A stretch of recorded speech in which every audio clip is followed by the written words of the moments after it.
Shalom Alejem, el otro día una persona escribió acerca de que le daba mucha tranquilidad, mucho poder el Salmo 27, verso 3, que lo tengo acá atrás de la cabeza en hebreo. Vamos a ver si lo puedo poner por delante. A ver, ahí se ve. Dice, Im tajane alei mahane, si me rodea un ejército enemigo, no tendré miedo. Y si se levanta contra mí guerra, yo en esto confío. Hay diferentes traducciones y por lo general se equivocan en la parte final, donde dice yo en esto confío. Dicen cosas como seguiré siendo confiado, o confío en Dios, o no sé, cosas por el estilo. Pero dice yo en esto, en esta, en hebreo. Hay que ver qué es esta de lo que habla el salmista, 27.3, qué es lo que está hablando. A una persona entonces, a otra, no a la que puso ese comentario en un video, que estaba interesado en este verso, le dije, vamos a hacer un ejercicio. También se lo hice a otra persona más, pero no encuentro sus preguntas ahora, por eso solo puse estas. Si encuentro de la otra persona, quizás vuelva a hacer otro video. 5 preguntas que usted, si es un niño pequeñito de 5 años, le haría al salmista al respecto de este versículo. No tiene que hablar de Dios, no tiene que hablar de usted, no tiene que hablar de otra cosa más que preguntarle al salmista acerca de este verso, y como un niño pequeño.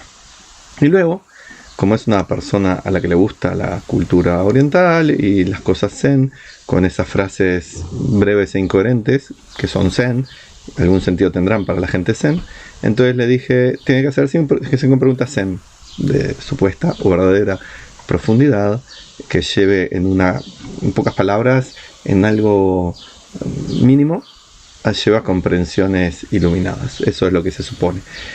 Entonces hizo el ejercicio la persona y vamos a ver qué fue lo que escribió. Vuelvo a decir, estamos en el Salmo 27.3, que si se levanta contra mí un ejército, mi corazón no temerá, y si me están preparando en mi contra para la guerra, en esto o en esta yo confío. Entonces hace la primera pregunta la persona esta: ¿por qué hay gente mala?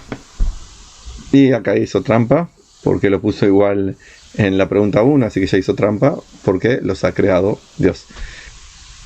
Bien, esta es una pregunta que un niño de 5 años ¿le está haciendo al salmista o le está haciendo a Dios?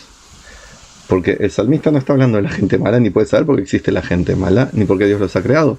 Esta pregunta, el niño, ¿a quién se la debería haber dirigido? ¿Al salmista o a Dios? A Dios. Por tanto, la persona que hizo el ejercicio, es muy difícil hacer este ejercicio, los invito a que lo hagan todos ustedes, y si quieren me ponen en comentarios, tanto como niño como salmista, me lo ponen en comentarios cuáles son sus 5 y no más, ni menos preguntas. Así que, ¿por qué hay gente mala? El niño se lo debería preguntar a Dios, no al salmista. ¿Y por qué los ha creado? Lo mismo, a Dios. Podría dar yo respuestas, pero como no estoy haciendo el papel de Dios, sino el del salmista, tratando de meterme en su cabeza y en su corazón, no voy a responder a esta pregunta 1 dividida en 2 partes. Vamos a la pregunta 2. ¿Por qué me quieren hacer daño si yo no les hice nada? Esta pregunta, está bien, puede ser que sea dirigida al salmista. Tú, salmista, ¿por qué te quieren hacer daño si tú no les hiciste nada? Realmente habría que ver si les hizo algo o no. ¿Quiénes son esos enemigos que están en contra del salmista? ¿Está bien ponerse en la posición de víctima, como está haciendo el autor de esta pregunta? O mejor, en lugar de ponerse en lugar de la víctima, es decir, ok, hay gente que está enfrentada a mí, gente que me quiere hacer daño. ¿Tengo yo alguna parte de responsabilidad en lo que ellos están haciendo? No quiere decir buscar la culpa y culparse uno de todo lo que pasa, porque hay gente que es mala, hay gente que hace daño porque sí, pero quizás el otro está reaccionando a lo que yo hice y que provocó esto. Entonces, lo primero que yo debería hacer es, ¿qué hice yo para que esto esté ocurriendo? Si encuentro que yo no hice nada, entonces tengo que ver qué le está pasando a esa persona. Y por supuesto, antes de ponerse a filosofar, hay que ver que no me hagan daño. Por supuesto, ni hagan daño a ningún inocente. Por supuesto.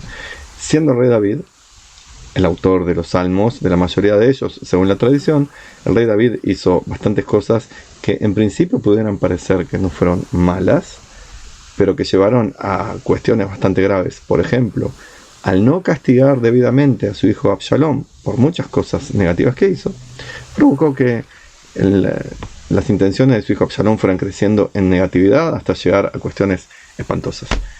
Por tanto, ahí David, en lugar de victimizarse, el salmista, en lugar de victimizarse, podría haber dicho exactamente: ¿qué hice yo para que esta gente me quiera hacer daño ahora?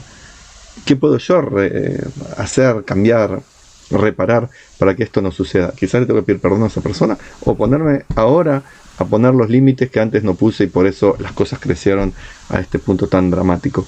¿Qué de mi parte puedo yo mejorar? ¿Qué puedo aprender yo de esto malo que está pasando, en vez de ponerme en el papel de víctima, tan típico de la generación actual, y que no va a llevar, espero que no sea así, pero no va a llevar a nada bueno?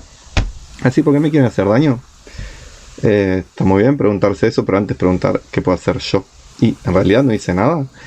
Quizás no les hice nada a ellos directamente malo, no sé, una venganza de ellos, pero quizás hice algo que provocó que ellos se comporten así. ¿Por qué me has creado tan débil? Nuevamente, el autor de las preguntas, actuando como niño de 5 años, no le está preguntando al salmista, sino que le está preguntando a Dios. Vamos a la 4. ¿Por qué no castigas tú a los que hacen daño? Lo mismo. Son muy buenas preguntas, pero son para Dios, no para el salmista. ¿Cómo puedo confiar en ti si todo me sale mal y yo intento ser bueno? ¿Me has creado para sufrir? Y nuevamente preguntas que un niño de 5 años no le está haciendo al salmista, sino a Dios. Si yo le hubiera pedido a la persona, quizás le pedí eso, como ando mal de la memoria, quizás le pedí eso, o quizás no me supe expresar bien, o quizás la persona no entendió bien. Son 5 preguntas que Niño le hace al salmista, según puso él mismo como título acá. Quizás yo le dije, y por eso es la confusión de las 5 preguntas, es: si se pone usted en el papel del salmista, ¿qué le preguntaría usted a Dios? Quizás le pregunte eso a la persona, no sé, si está viendo el video y me quiere decir por línea interna, para que la gente no sepa quién es, o si quiere decir quién es usted, no tengo problema, y si usted no tiene problema. Pero sería bueno saber, yo le pedí que se ponga en el lugar del salmista y le pregunte a Dios, o le pedí que sea un niño de 5 años y le pregunte a Dios. Muy bien, vamos a las preguntas Zen. ¿Cómo puedo evitar el sufrimiento?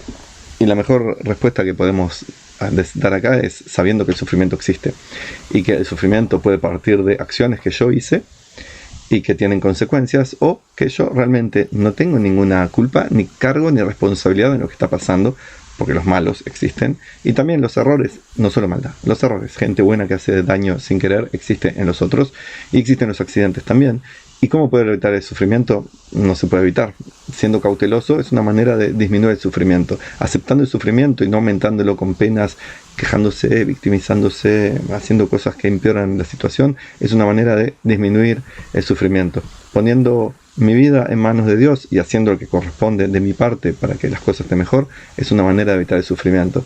Saber que este mundo es pasajero, muy importante. Es necesario vivirlo a full hasta el último de nuestros días, según Dios nos lo da. Y vamos a tener los valles de sufrimiento y vamos a tener los montes de la alegría, y no es necesario rehuir ni la alegría ni el sufrimiento, pero sí saber que el sufrimiento es parte del proceso de crecimiento, y quizás porque no hemos aprendido la lección de la manera coherente y consciente antes del sufrimiento, porque podríamos haber hecho eso, aprender para no sufrir.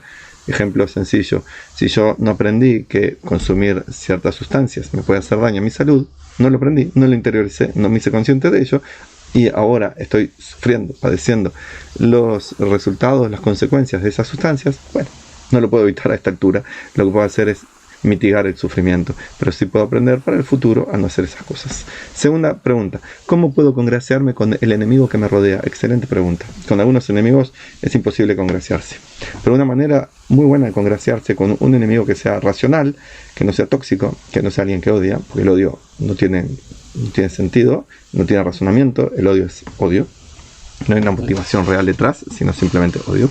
Cuando es una enemistad por un tema racional que se puede resolver, la mejor manera es pedir perdón, hacerse responsable por lo que uno hizo, negociar, y también aceptar la superioridad del otro en algún aspecto y pedir consejo, pedir que el otro nos ayude.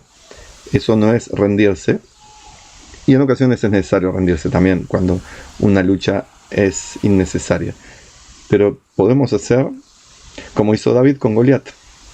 No se congració con el enemigo porque el enemigo no tenía intención de hacer la paz.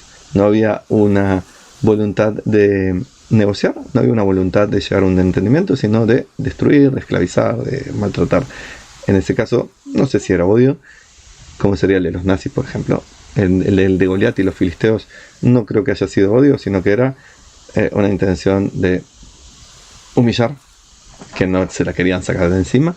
Al final fueron ellos los humillados. Entonces, ¿cómo congraciarme con el enemigo? Ya di algunas ideas para lo breve que debiera hacer este video, que ya pasamos el tiempo. 3. Si nada sé de ti, ¿cómo puedo diferenciarte de lo que no existe? ¿Cómo puedo superar tu silencio? Ahora, nuevamente, la pregunta Zen no está dirigida al salmista como las anteriores, sino que están dirigidas a Dios. Sí sabemos de Dios, aquello que Dios dijo del mismo a través de los profetas, que está en el Tanaj y que fue explicado por los sabios, así que de Dios sí sabemos. ¿Cómo podemos diferenciarnos de lo que diferenciar a Dios de lo que no existe? Por algo en la tradición mística, cabalística, el nombre supremo de Dios es Ein Sof, el infinito, pero también es Ein, el inexistente, porque para nosotros es imposible comprender, fantasear, imaginar, pensar acerca de Dios realmente. No tenemos cómo llegar a comprender y ni siquiera imaginar a Dios. Por tanto, lo que no existe y Dios es como algo parecido para nuestro limitado entendimiento. Dios está silencioso. Por el momento pareciera que sí, por más que hay gente que habla de que hay milagros, gente a la que se le puede confiar, no esos payasos vendedores de humo que tienen religiones que quieren hacer creer que existen milagros y que quizás pueden pasar cosas sobrenaturales, pero que no son milagros que demuestran a Dios, sino que hay fuerzas que todavía la ciencia no conoce. Entonces, ¿cómo podemos superar este silencio? Haciendo nosotros también silencio y escuchando las voces del silencio. Rezando es una buena manera, sin esperar respuesta, pero lo mejor es actuando de acuerdo como Dios manda. 7 mandamientos para los gentiles, 613 para los judíos, y si queremos un resumen es bondad y justicia en pensamiento, en palabra y en acción. 4. ¿Debo ignorarte y buscar yo la salida del dolor? Sí, uno debe buscar la salida del dolor por sus propios medios, pero, como dijo el salmista, precisamente en el verso 27.3, en esto que yo confío. ¿En qué confía el salmista? Los sabios tienen diferentes opciones. Puede ser lo que dice el verso 1, Adonai oribe ishi mimi ira, Adonai maos hayai mimi efjad, que el salmista tiene confianza en Dios, y es en eso en lo que él pone su confianza, en que Dios es su luz, Dios es su salvación, y entonces por eso no teme. Dios es el que le da fuerza a su vida, por eso no tiene temor. Eso es, según algunos de los sabios, en lo que el salmista confía. Y por ello mismo, ¿cómo podemos hacer para buscar la salida del dolor? Es hacernos responsables de lo que es nuestra parte, no hacernos responsables de lo que no nos corresponde, luchar por lo que es justo, por lo que es bueno, tener pensamientos, palabras y acciones de construcción de Shalom, y confiar en Dios que Él hace su parte, la entendamos o no, la sepamos o no. 5. ¿Cómo puedo yo tener la confianza de que estoy en lo correcto? Conociendo cuáles son los 7 mandamientos de las naciones, si es gentil, conociendo los 613 mandamientos y haciendo lo que le corresponde hacer. Y si está en duda, tener entonces pensamientos, palabras y acciones de bondad y justicia en la correcta medida de cada uno en el momento justo. Por supuesto que todo esto, tanto las preguntas que no respondí, porque el niño no le pregunta al salmista ni a Dios, así como las preguntas Zen, cada una de las preguntas puede dar lugar a libros completos, a videos de horas y horas. Quiso hacer un video de 10 minutos, que ya se pasó. Espero que les haya interesado y que quieran hacer el ejercicio, pero no se confundan, es preguntas que le hacen al salmista, no a Dios. Y como un niño de 5 años le pregunta al salmista, y como una persona zen le pregunta al salmista, ¿por qué él dijo, si hay un ejército en mi contra, si se levantan contra mí en guerra, mi corazón no teme? Y que confía en esto, o en esta, que puede ser en Dios o en sus acciones, o esa es una pregunta que le podrían ustedes hacer al salmista, ¿no? ¿Qué es esa o eso en lo que él confía? Cosa que el autor de estas preguntas, muy buenas, muy inteligentes, muy creativas, muy necesarias, no hizo. De mi parte les deseo a todos ustedes que confíen en Dios y construyan Shalom y que tengan bendición a cada momento.